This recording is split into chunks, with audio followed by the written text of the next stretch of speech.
Saya dapatkan judulnya tentang cinta yang sesungguhnya. Bahasa Inggrisnya sama bahasa kerennya real love. Cinta yang nyata atau cinta yang sesungguhnya. Saudara mau di PHP atau cinta sungguhan? Saudara mau dicintai betul-betul atau mau dicintai setengah-setengah? Pertanyaannya dulu saudara, saudara mau dicintai atau suami kita, atau istri kita, atau teman kita, atau sahabat kita, keluarga kita mau dicintai dengan sungguh-sungguh atau kita mau dicintai dengan semua kepura-puraan? Saudara pilih mana? Sungguh-sungguh, serius. Nah, janjian dulu, serius? Ya. Harus janji dulu saudara. Karena firman ini saudara, saya akan bagikan mungkin bagi sebagian kita tempat ini tidak menyenangkan,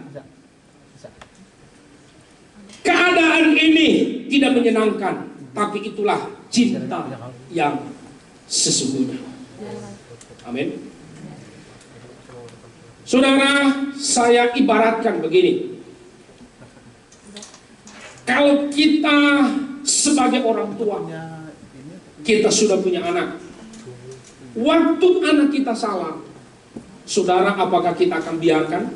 Atau kita akan marah? Atau tegur? Atau sekalian kita hajar? Nah, yang sudah menjadi bapak-bapak, ya, yang belum jadi bapak-bapak atau yang belum jadi mama-mama, pasti pernah lihat orang tua kita. Mungkin pernah kita alami. Kalau dulu papa saya pasti sudah siap rotan. Kalau salah sedikit, rotan melayang. Begitu ya saudara ya. Itulah cinta. Itulah kasih. Nah, kita akan belajar hari ini saudara tentang ayat ini. Mari coba kita lihat dalam Yeremia 31 ayat 3. Waktu saya dapatkan ayat ini saudara, buat saya ini firman yang begitu luar biasa, menentukan. Mari kita lihat Yeremia pasalnya yang ke-31 ayatnya yang ketiga. Kita akan baca bersama-sama. Yeremia 31 ayatnya yang ketiga. Kita baca bersama dengan keras-keras. 2, 3. Dari jauh Tuhan menampakkan diri kepadanya. Aku mengasihi engkau dengan kasih yang kekal. Sebab itu aku melanjutkan kasih setiaku kepadamu. Saudara, firman Tuhan berkata, aku Tuhan mengasihi engkau dengan kasih yang kekal. Luar biasa. Tuhan mengasihi kita dengan kasih yang kekal. Artinya kekal saudara begini, Tuhan tidak berubah waktu engkau berubah. Tuhan tidak berubah, kasihnya tidak berubah waktu kita tidak setia. Kasih Tuhan tidak pernah berubah waktu saudara dan saya itu jatuh. Tuhan tidak pernah berubah kasihnya kepada kita, sekalipun kita sudah meninggalkan dan berjalan jauh melupakan Dia. Kasihnya kepada kita kekal. Amin. Kasihnya kepada kita kekal, apapun keadaan, bagaimanapun kondisimu. Apakah engkau dalam keadaan hancur? Apakah engkau dalam keadaan terpuruk? Apakah engkau dalam keadaan situasi bagaimanapun, kasih Tuhan tidak pernah berubah atas hidupmu. Waktu engkau melakukan kesalahan melukai hatinya, apakah Tuhan berubah? Tetap sama mencintai engkau. Ayat ini luar biasa, saudara. Kasih Tuhan kepada kita itu kekal. Tapi coba lihat ayat berikutnya, lanjutannya. Bukan, masih di ayat yang sama, ayat 3. Agak kontras, ya saudara kalau melihat ayat ini. Tuhan pertama bilang, aku mengasihi engkau dengan kasih yang kekal. Tetapi berikutnya dia berkata, sebab itu aku melanjutkan kasih setiaku kepadamu. Saudara, tahukah kita, mengertikah kita, saudara, waktu kita keluar, waktu saudara kita jatuh, waktu kita tidak turut kehendak Tuhan, waktu saudara gagal, waktu saudara terpuruk dan mulai melupakan Tuhan, bahkan saudara kita mulai hidup dengan semua keinginan kita mulai hidup dengan semua kemauan kita. Saudara tahu, saat itu kasih Tuhan, rencana Tuhan berhenti sebentar. Berhenti sebentar. Bukankah firman Tuhan bilang, saudara, tangan Tuhan bukan kurang panjang, telinganya bukan kurang tajam, tetapi yang menjadi pemisah antara aku dan engkau, antara Allah dengan kita. Dikatakan begini, segala dosa kita. Saudara, dosa menghalangi rencana Allah. Dosa, saudara, sempat menghentikan rencana Allah dalam hidup kita. Dosa dapat mengganggu rancangan Tuhan atas hidup kita. Makanya saudara, dia berjanji, sebab itu aku akan melanjutkan kasih setia. Saudara, pagi ini kita akan belajar bersama-sama untuk semakin mengenal Allah, untuk semakin mengerti tentang pribadi Allah dalam hidup kita. Tidak ada jalan lain, saudara. Kalau saudara mau mengenal Tuhan dengan baik, tidak ada cara lain. Waktu saudara mau mengenal pribadinya, mengenal isi hatinya, tidak ada rencana lain. Saudara, kalau engkau mau hidup dalam rancangan itu, tidak ada jalan lain. Katakan bersama saya, padang gurun. Amin. Saudara, padang gurun menjadi tempat bagi kita untuk mengenal Dia lebih baik. Padang gurun menjadi tempat bagi kita untuk mengenal isi hatinya. Padang gurun menjadi tempat untuk kita mengerti rancangannya. Katakan sama-sama dengan saya, padang gurun. Enak gak saudara? Tidak enak. Tidak ada yang enak dengan kata padang gurun. Tidak ada kata yang enak dengan ujian. Saya dulu sering nyanyikan lagu ini, saudara. Sempat istri saya yang tercinta protes, karena saya sering suka lagu ini. Sering ku tak mengerti jalan-jalan-Mu Tuhan, bagai di belantara yang gelap. Baru tanpa 1000 kata, namun tetap percaya. Janji-Mu Tuhan sungguh sempurna.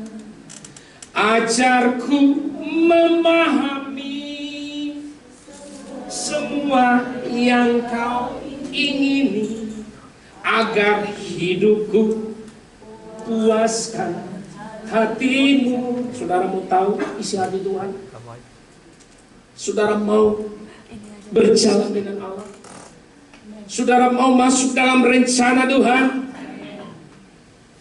padang gurun tempatnya. Tidak enak, tetapi padang gurunlah di mana orang-orang besar dilahirkan, di mana orang-orang menemukan tujuannya di padang gurun. Makanya saya bilang tidak enak, tapi itulah jalannya. Kita akan belajar bersama saudara, kenapa padang gurun menjadi tempat yang harus semua kita lewati. Tidak ada hamba-hamba Tuhan yang besar yang tidak melewati padang gurun. Tidak ada pahlawan-pahlawan iman yang tertulis dalam kitab Ibrani yang tidak melewati padang gurun. Tidak ada orang-orang berkualitas yang tidak pernah melewati padang gurun. Tidak ada orang-orang yang menggenapi rencana Allah tanpa melewati padang gurun. Jadi katakanlah, welcome padang gurun. I love you. Ini serius saudara, serius. Saya mau katakan kepada saudara, ini serius. Anak saya bilang tadi malam, pagi tadi, ternyata padang gurun itu anugerah. Padang gurun adalah anugerah. Kenapa saudara? Karena padang gurun akan membawa saudara mengenal Dia. Padang gurun akan membawa saudara untuk menggenapi rencananya. Padang gurun akan membuat saudara menjadi orang-orang hebat. Amin. Ini serius. 2 tahun ini lagi saya melewati padang gurun. Waktu istri saya pernah ceritakan saudara, tiba-tiba siang itu. Tetapi saudara, lewat peristiwa ini saya belajar tentang padang gurun. Ternyata padang gurun membuat saya yang pertama saudara.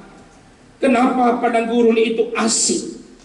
Karena padang gurun menjadi tempat di mana kita dibentuk menjadi serupa dengan Dia. Tidak ada tempat lain. Tidak ada tempat lain saudara yang bisa kita serupa dengan Tuhan kecuali padang gurun.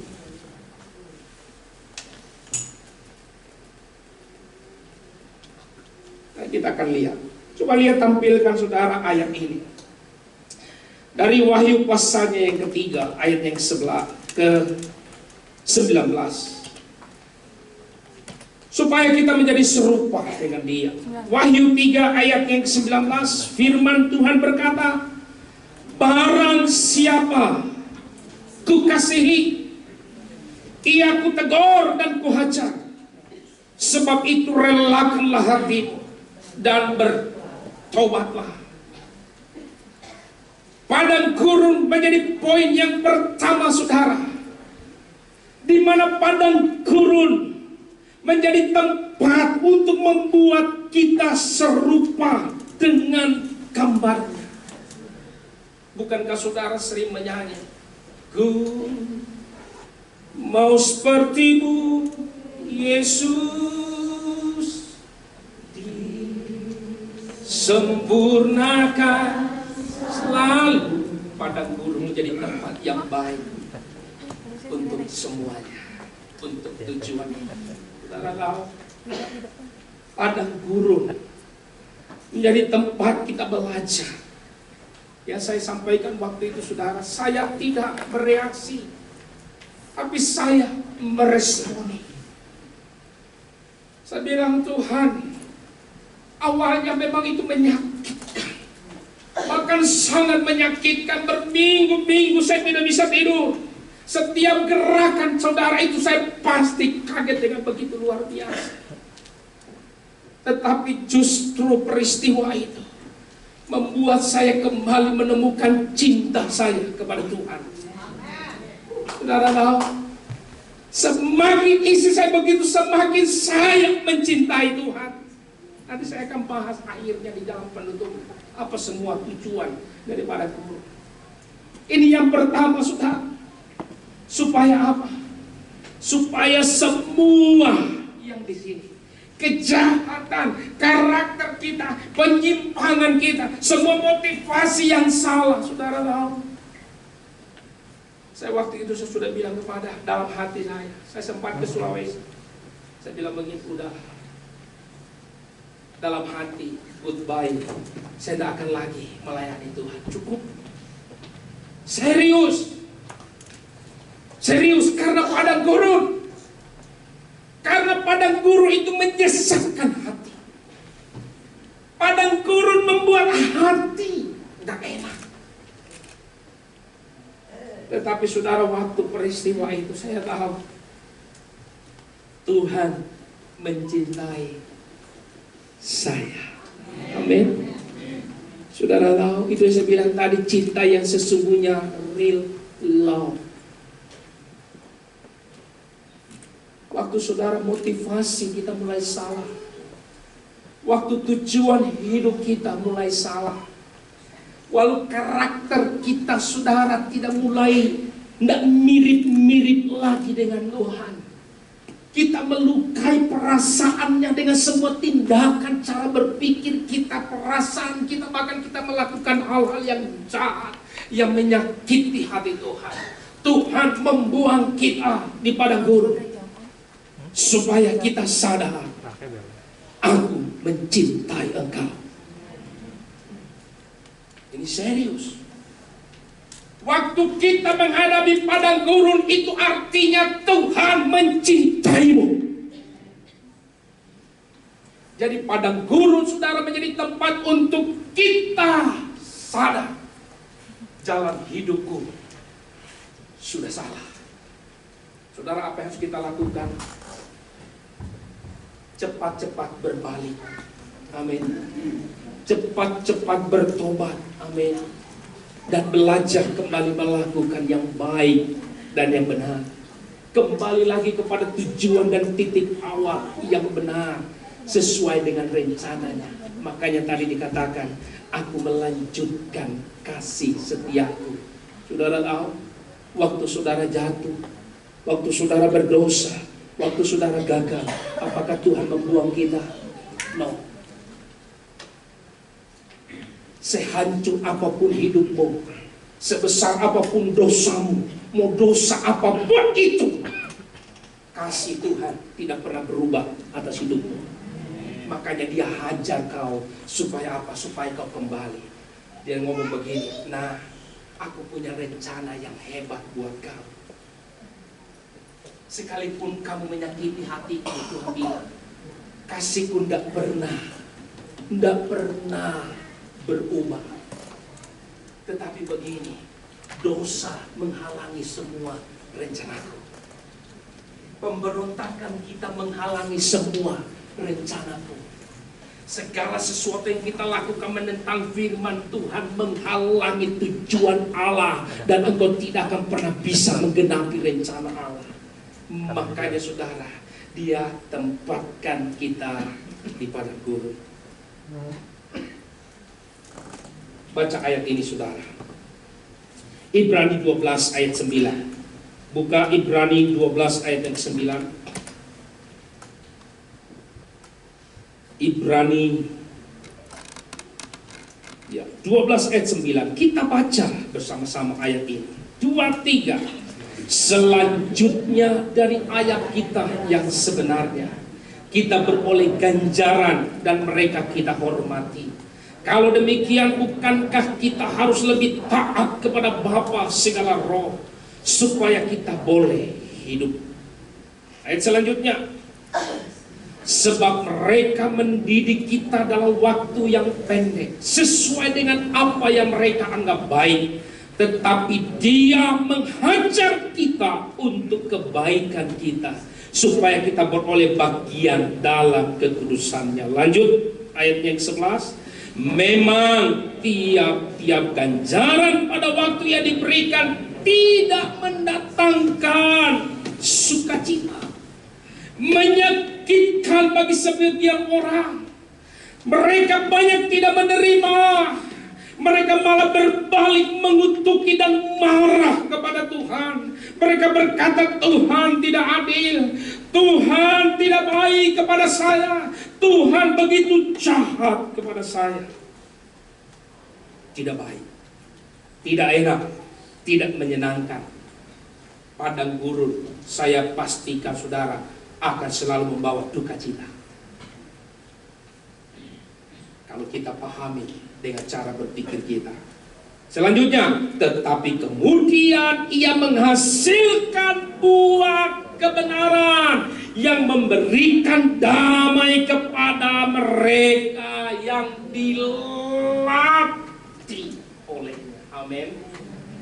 Dari setiap padang gurun yang kita lewati yang pertama tadi, selalu akan menghasilkan kebenaran. Saudara, tahukah cinta saya kepada istri saya itu lebih besar waktu kami pacaran, pertama kali menikah. Tanya anak-anak saya, kenapa saya bareng sama mereka supaya menjadi saksi. Saudara tahu, lewat peristiwa apa yang terjadi, Allah melatih, menghantam, memang tidak enak. Saudara tahu, berubah. Hidup saya berubah. Segala sesuatu, saudara, berubah. Saudara tahu, semuanya.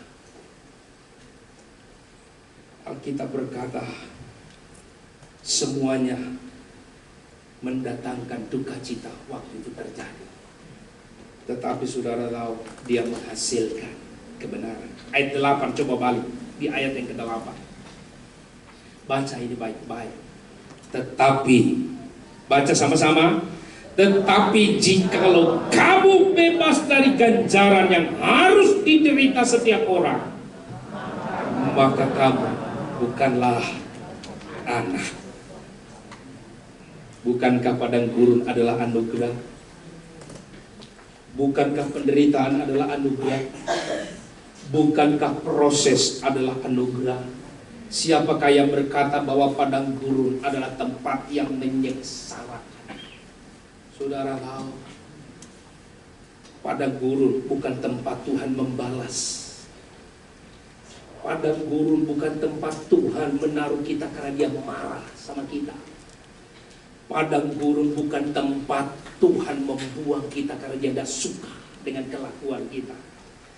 Tetapi padang gurun menjadi tempat di mana Allah memberikan kebenaran dalam hidup kita.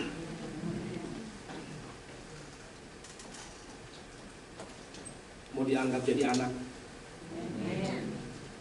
Siapa yang mau jadi anak? Siapa yang mau dianggap jadi anak? Jadi bersyukurlah dengan semua proses yang kita alami. Amin. Tidak enak, saudara, jujur.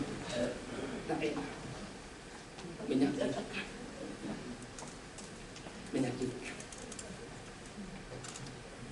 Menyedihkan. Ada air mata, ada kegelisahan, ada ketakutan, semua bercampur aduk waktu kita ada di padang gurun. Tetapi waktu engkau mengerti padang gurun menjadi tempat di mana Allah menemukan kita, engkau akan berkata, terima kasih untuk padang gurun. Saya baru mengerti kenapa Yakobus berkata, berbahagialah mereka yang jatuh dalam berbagai-bagai pencobaan. Saudara tahu, untuk membuat kita berbalik, ini yang pertama. Dan yang kedua, kenapa padang gurun diizinkan oleh Tuhan dalam hidup kita? Mungkin ada yang bertanya, Pak, saya sudah sungguh-sungguh sama Tuhan. Pak, saya sudah melakukan apa yang Tuhan mau. Pak, saya sudah setia kepada Tuhan. Kenapa proses ini tetap terjadi? Dan kita sering berkata, engkau di mana Tuhan? Rasanya waktu padang gurun terjadi dalam hidup kita, saudara tahukah? Waktu kita berseru seakan Tuhan jauh. Waktu saudara datang kepada Tuhan seakan Tuhan menutup telinganya dan tidak dengar apa-apa. Saudara tahukah waktu kita ada di padang gurun serasa kita berjalan sendiri. Waktu kita ada di padang gurun, kita melihat bahwa Tuhan terlalu jauh untuk kita jangkau. Itu waktu di padang gurun. Saudara, yang kedua, kenapa kita harus melewati dan harus ada di padang gurun? Yang kedua, supaya kita berbuah lebih banyak. Amin. Mari coba baca di dalam Yohanes 15 ayat yang kedua. Yohanes 15 ayatnya yang kedua. Yohanes 15 ayat yang kedua. Kita baca kembali bersama ayat ini. 2, 3. Setiap ranting padaku yang tidak berbuah dipotongnya, dan setiap ranting yang berbuah dibersihkannya, supaya ia lebih banyak berbuah. Amin. Padang gurun menjadi tempat, saudara, di mana kita diproses supaya menghasilkan lebih banyak buah. Jadi padang gurun bukan tempat penganiayaan. Padang gurun bukan sebuah tempat kita dibuang. Padang gurun bukan tujuan hidup kita, tapi padang gurun ada tempat yang harus saudara dan saya lewati supaya kita lebih banyak berbuah. Mungkin selama ini kita sudah berbuah, tetapi Tuhan mau kita lebih banyak lagi berbuah. Amin. Karena saudara tahu, Tuhan tahu potensi yang ada di dalam dirimu. Tuhan tahu potensi yang ada di dalam setiap kita. Seharusnya kita berbuat tidak hanya sampai di sini. Karena Alkitab berkata, aku menciptakan engkau serupa dengan gambarku. Artinya kualitas ilahi ada dalam hidupmu. Kualitas kerajaan Allah ada dalam hidupmu. Kalau engkau cuma berbuat sampai di sini, saya mau bilang begini, produk Tuhan gagal. Amin. Makanya dia bersihkan kita supaya lebih banyak berbuah. Makanya sering kan ada yang bertanya, saya sudah melayani Tuhan, saya sudah ke gereja, saya sudah sungguh-sungguh sama Tuhan, kenapa proses ini gak habis-habis? Saudara, berarti potensi dalam dirimu belum keluar semuanya. Saudara tahukah, padang gurun menjadi tempat untuk mengeluarkan potensi. Padang gurun menjadi tempat untuk mengeluarkan kualitas yang besar itu dalam hidup kita. Tidak ada jalan lain untuk menemukan, melewati padang gurun supaya engkau berbuah lebih banyak. Amin. Siapa yang sedang mengalami padang gurun, dan katakanlah kepada Tuhan, Tuhan terima kasih untuk padang gurun yang kedua ini. Kalau tadi padang gurun yang pertama supaya engkau berhenti, bertobat, dan lanjut melakukan yang benar. Tapi padang gurun yang kedua ini menjadi tempat di mana Tuhan mengeluarkan potensi dalam hidup kita. Saudara tahu, kalau di kampung atau yang punya pohon, kalau pohon rimbun itu dipotong. Ranting-ranting yang terlalu banyak itu dipotong. Ya, karena kalau petani dipotong. Waktu dipotong sakit. Tapi tujuannya apa? Kadang disak-sak pohonnya sakit. Tapi tujuannya apa? Supaya dia berbuah lebih banyak. Saudara, Tuhan izinkan padang gurun dalam kehidupan kita supaya kita lebih banyak berbuah. Coba baca di ayatnya yang ke-8. Yohanes 15 ayat yang ke-8. Bersama saudara kita baca 2, 3. Dalam hal inilah Bapakku dipermuliakan, yaitu jika kamu berbuah banyak, dan demikian kamu adalah murid-muridku. Katakan,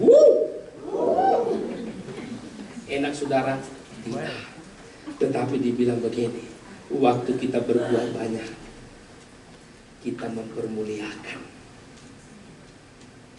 Kita mempermuliakan dia. Dan kita jadi murid.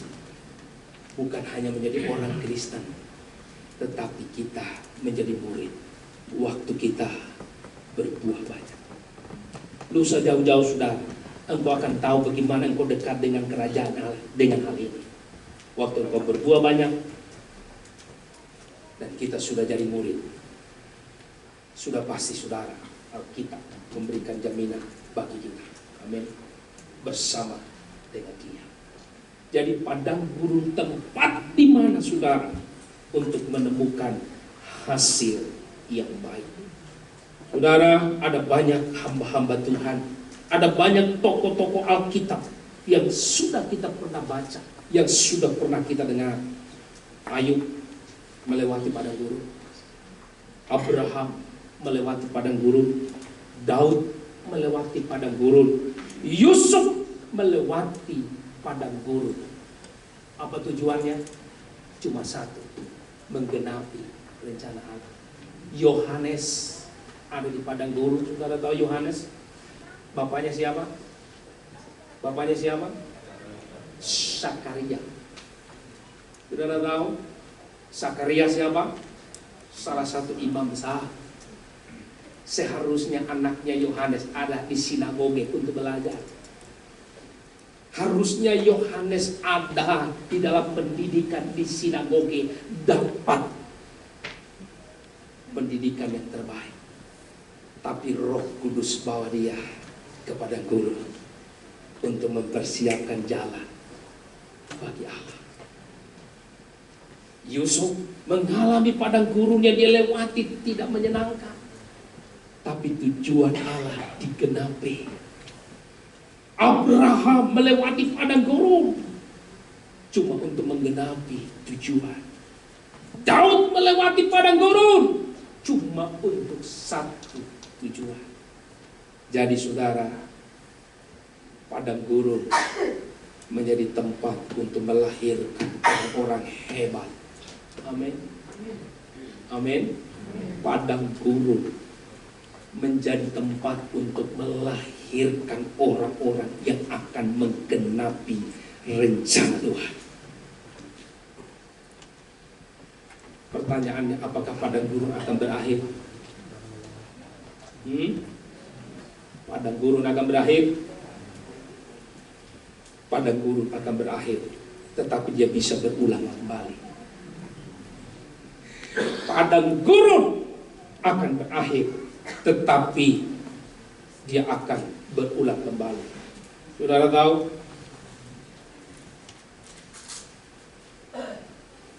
satu saja tokoh dalam Alkitab kita belajar bagaimana saudara Ayub mengalami padang gurun menyakitkan. Segalanya habis, anaknya mati, istrinya saudara bahkan tidak setia, meninggalkan, suruh mengutuk Allah, tapi dia tetap setia. Tetapi pada akhirnya padang gurun berakhir. Allah mengembalikan semua, bahkan 2 kali lipat.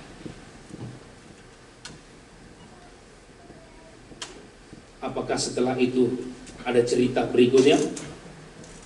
Oh deh. Artinya padang gurun bisa berhenti, tetapi padang gurun bisa kembali terjadi. Saudara, bagaimana padang gurun akan berakhir dalam hidup kita? Ini yang saya dapat kata tadi malam, saudara. Catat baik-baik tentang ini. Ketika apa yang Allah inginkan terhadap seseorang sudah tercapai, dengan sendirinya padang gurun pun akan berhenti. Baik pastor karena kata-kata dari saya. Jadi saya harus baik, Pastor Arman. Jadi saudara, kalau Tuhan sudah dapatkan yang dia mau, saudara tidak perlu usir padang gurun. Saudara, kalau belum Tuhan menemukan apa yang dia mau, kamu berdoa padang gurun, pergi berulang, mau puasa, tidak akan pernah pergi padang gurun dari hidup sebelum dia mencapai apa yang dia mau. Amin.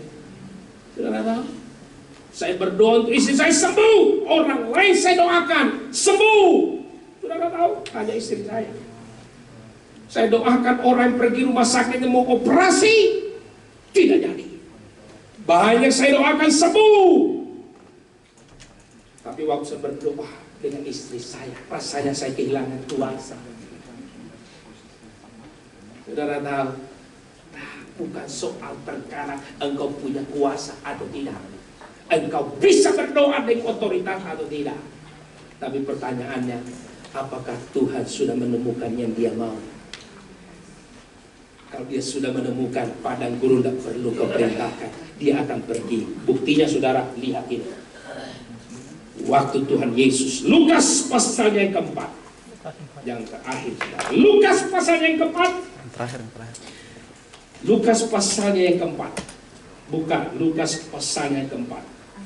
Iya, boleh ditampilkan Lukas pasalnya yang keempat, ayatnya yang pertama. Kita lihat saudara, saya akan bacakan. Yesus yang penuh dengan Roh Kudus kembali dari Sungai Yordan, lalu dibawa oleh Rohku. Jadi saudara, padang gurun bukan iblis yang membawa kita, tapi Roh Tuhan yang membawa kita ke padang gurun. Amin. Saudara nanti baca 3 ujian Tuhan, dan Tuhan selesai semua dengan itu. Kita lihat ayatnya yang ke-13. Saya akan baca dengan penekanan ini. Ayat yang ke-13. Saudara baca bersama 2-3. Sesudah iblis mengakhiri semua pencobaan itu, ia mundur daripadanya. Amin saudara. Saudara, waktu selesai semua yang Tuhan mau dari kita, maka ujian itu mundur. Amin.